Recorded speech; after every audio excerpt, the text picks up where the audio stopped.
صلوا عليه وسلموا تسليما. الصلاة والسلام عليك يا سيدنا رسول الله.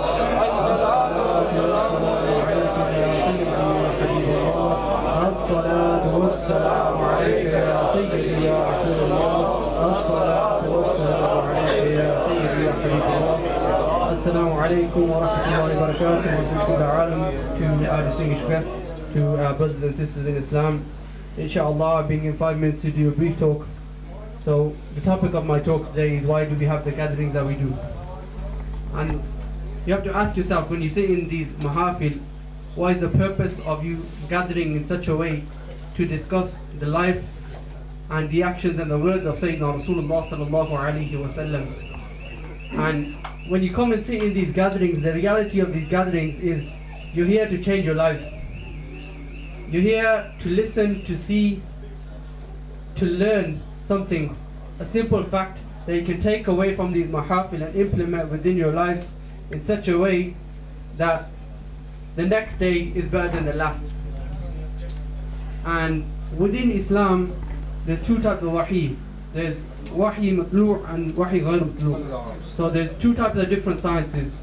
The first type of science is one which is like Al-Quran Al-Kareem. You can read Al-Quran Al-Kareem and you can recite Al-Quran Al-Kareem. Wahi ghayr matlu' is like the hadith, the sunnah of Sayyidina Rasulullah sallallahu alayhi wa sallam. This is a codification of the life of Sayyidina Rasulullah sallallahu alayhi wa sallam, the words of Sayyidina Rasulullah sallallahu alayhi wa sallam, the actions of Sayyidina Rasulullah sallallahu alayhi wa sallam in a beautiful way. And one of the greatest types of learning within Islam is learning the ahadith of Sayyidina Rasulullah sallallahu alayhi wa sallam. And before you embark on learning the hadith of Sayyidina Rasulullah sallallahu alayhi wa sallam, the first thing you should have is a niyyah to come to a gathering and learn about the life of Sayyidina Rasulullah sallallahu alayhi wa sallam. And this was shown by Imam Bukhari when he wrote his compilation of his 8,000 ahadith. Within the first few chapters, Imam Bukhari rahmatullahi ta'ala alayh writes, إِنَّمَا أَعْمَالُ بِالنِّيَّاتِ. All types of actions come from the niyyah of a person. Now, if you ask any scholar within the Islamic world, of all the books of ahadith, which is the best to learn, which is the best to look at, which would you rate as your most favorite book? And many Islamic scholars will say, learn Shama'il of Imam Tirmidhi. And what is the reason for learning this book above the books written by the other 6 Imams? Why do we rate this book above the ahadith compiled by Imam Bukhari or Imam Muslim or Imam Ibn Majah?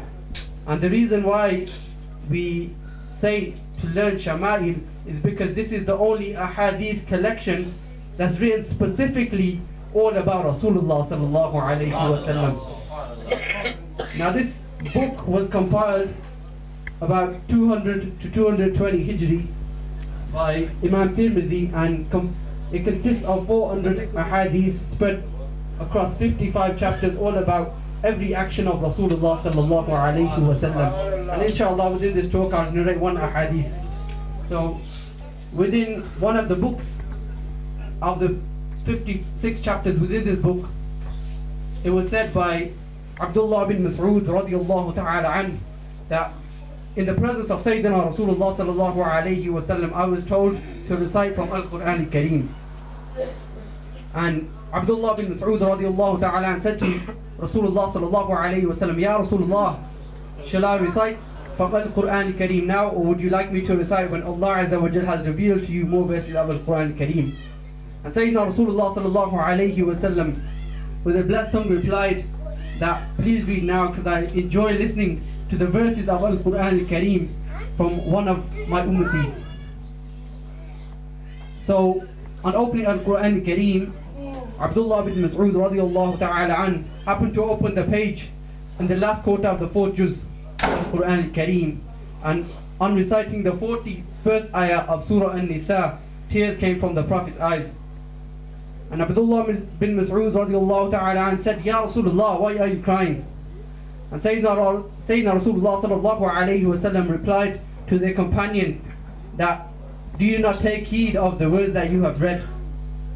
And the translation of the ayat talks about how the people, one from every people, will be resurrected on the day of judgment to bear witness.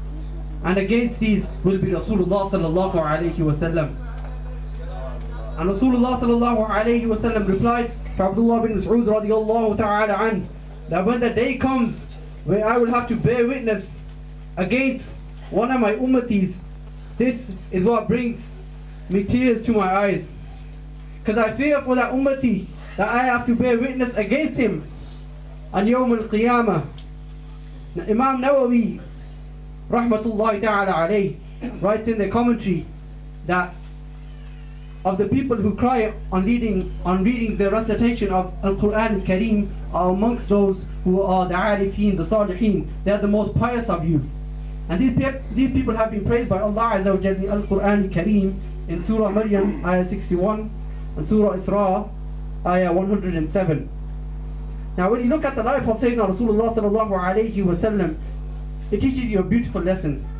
When you look at Sayyidina Rasulullah sallallahu alayhi wasallam, the pinnacle of perfection, it was said, narrated by Umar ibn al-Khattab radiyallahu ta'ala an, that whenever Rasulullah sallallahu alayhi wasallam used to come within the presence of a companion, the eyes of Sayyidina Rasulullah sallallahu alayhi wasallam would never be transfixed upon their companion. They would always look down to the floor. This was the humility of the beloved of Allah Azza wa Jalla. Now anybody who comes to these mahafil, when you think about the message about the Bali Ali Eidgah Sharif, his love for Sayyidina Rasulullah sallallahu alayhi wasallam, you should take away, when everybody questions you, tell me about the integrity of Rasulullah sallallahu alayhi wasallam, you as a Muslim should say these things, that this is my Rasulullah sallallahu alayhi wasallam, this is my Rasul who is the pinnacle of perfection. And even knowing on the foreheads of the people, they are standing across that they will have a sea in hellfire, Rasulullah sallallahu alayhi wasallam still had their eyes raised to the ground in humility. This is the beauty of the character of Sayyidina Rasulullah sallallahu alayhi wasallam. And on this day, on the day of Yawm al-Qiyamah, it will be the same Rasulullah sallallahu alayhi wasallam that will pray for these people, that will pray for their forgiveness, that will say, Ya Allah, forgive these people, forgive their ignorance. I am Ya Rasul, on your behalf, forgive them. This is the beauty of Sayyidina Rasulullah sallallahu alayhi wasallam. And be under no doubt that when you come to these mahafil, when you're going to leave this mahafil, anything that you take away is because of the sadaqah of Sayyidina Rasulullah sallallahu alayhi wasallam. So when you say these mahafil and when you listen to the hadith of Sayyidina Rasulullah sallallahu alayhi wasallam, don't talk here and there. Pay attention to the hadith of Sayyidina Rasulullah sallallahu alayhi wasallam, because whenever it's said that when Imam Malik used to teach his students the hadith of Sayyidina Rasulullah sallallahu alayhi wasallam, it used to be a special occasion every single day, that Imam Malik used to pay specific attention to the adab and just to narrate the hadith of Sayyidina Rasulullah sallallahu alayhi wasallam. They used to put on their best clothes, put on their best attar, they used to do wudu, they used to face Madinatul Munawwara every time they used to utter the words which even had any relation to Rasulullah sallallahu alayhi wasallam. So when you come here, of all the pearls that we hope to take away, even if you take one pearl and implement it in your life in the way that Rasulullah sallallahu alayhi wasallam used to do, this is the teaching of our hadith. The hadith are supposed to bring the mu'mineen so that we may live alongside the Prophet sallallahu alayhi wasallam. And the detail of inside the hadith is so enriched that any Muslim who decides to learn the ahadith properly can implement every single action that Rasulullah sallallahu alayhi wasallam used to do, still carry on doing and will always do. And this is the beauty of looking upon our Shaykh. So whenever you come to these gatherings, this is the change you need to implement within your lives. This is the reason why we come here.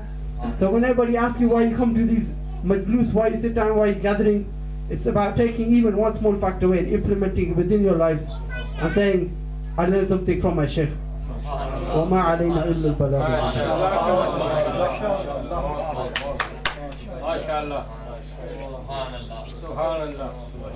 मेज़बानी में फिर जनाब